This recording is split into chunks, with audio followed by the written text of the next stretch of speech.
The film is set in 1985. And parachutist Jonathan lands on a secret island 30 kilometers off the coast of Africa. The territory of the island is a stony desert overgrown with sparse low-growing bushes. Unfortunately, during his landing, Jonathan runs into a thick bow that pierces through him. Writhing in pain, Jonathan removes the bow from his body.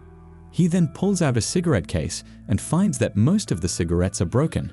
With sadness in his eyes, he throws away the ruined cigarettes, then tries to light an unbroken one, but the lighter also proves to be defective. Jonathan looks around and discovers a tent and a car parked nearby. Next to the tent, he sees a stack of crates marked "Danger" and a box of matches lying on it. Another car appears. 2 people in gas masks, a man and a woman, get out. The man points a rifle equipped with a telescopic sight at Jonathan. A man named Hans wants to shoot the intruder and asks the woman for permission in German. Ella replies in the same language, "Not now." She proceeds to interrogate Jonathan and asks him who he is, how he ended up on the island, and what he is looking for here.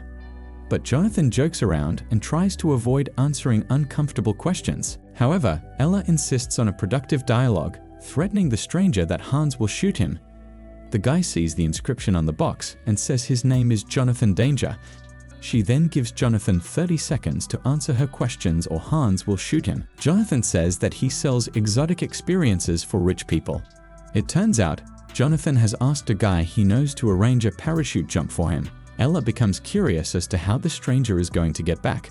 The guy answers that there is a way, but he doesn't want to tell her about it, and then suddenly grabs a revolver lying on a crate and aims it at Ella. Jonathan demands that Ella orders Hans to put his rifle down, and then he will put his revolver down as well.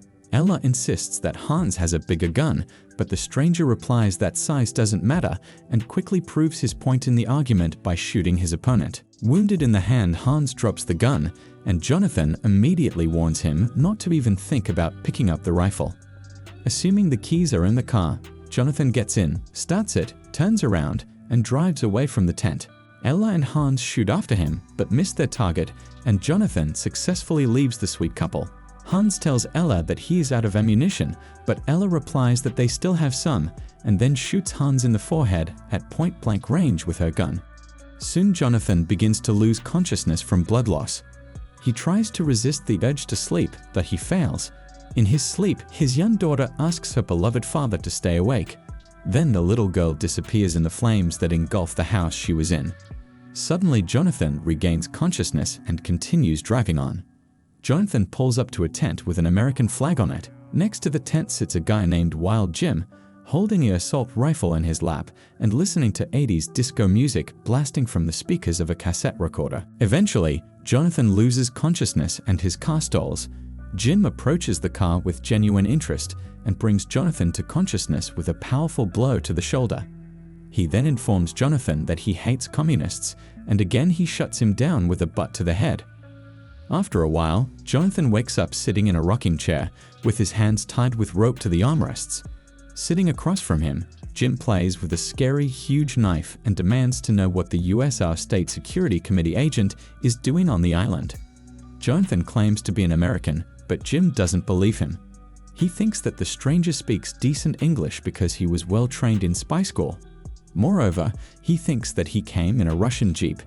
Jim continues to threaten Jonathan, saying that the Americans will still kick the Russians' asses. Soon Jim's sister, a young woman named Jade Galloway, enters the tent. She tells her brother that his captive is obviously not Russian and his carve is not Russian either. Jonathan complains about not feeling well and says it's not Jim's fault at all because he hits like a little girl. The guide also tells him that he ran into a bow and probably has a punctured lung and is bleeding internally. Jade unbuttons Jonathan's shirt trying to examine his wound and discovers a tattoo on his chest, a map of the island they are on.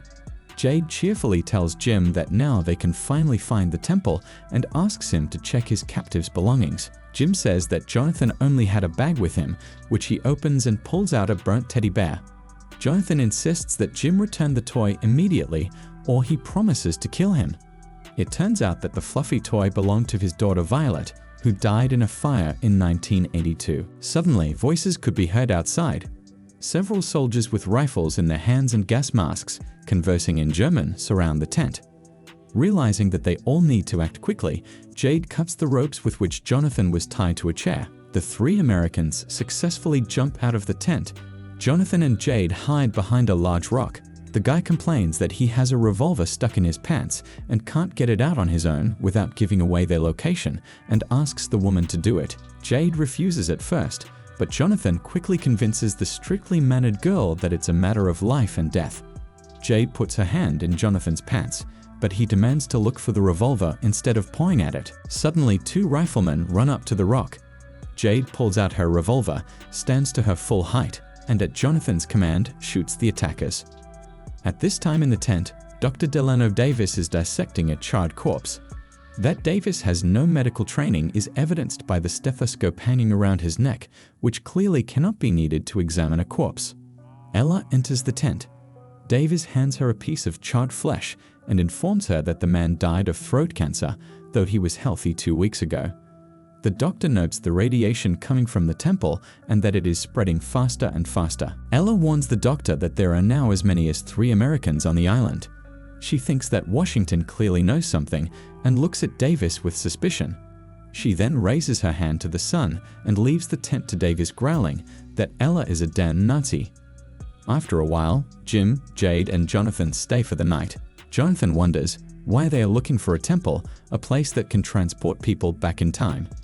Although Jade is against it, Jim says they want to get rich and pulls a notebook from his pocket with the results of several years of bingo shenanigans.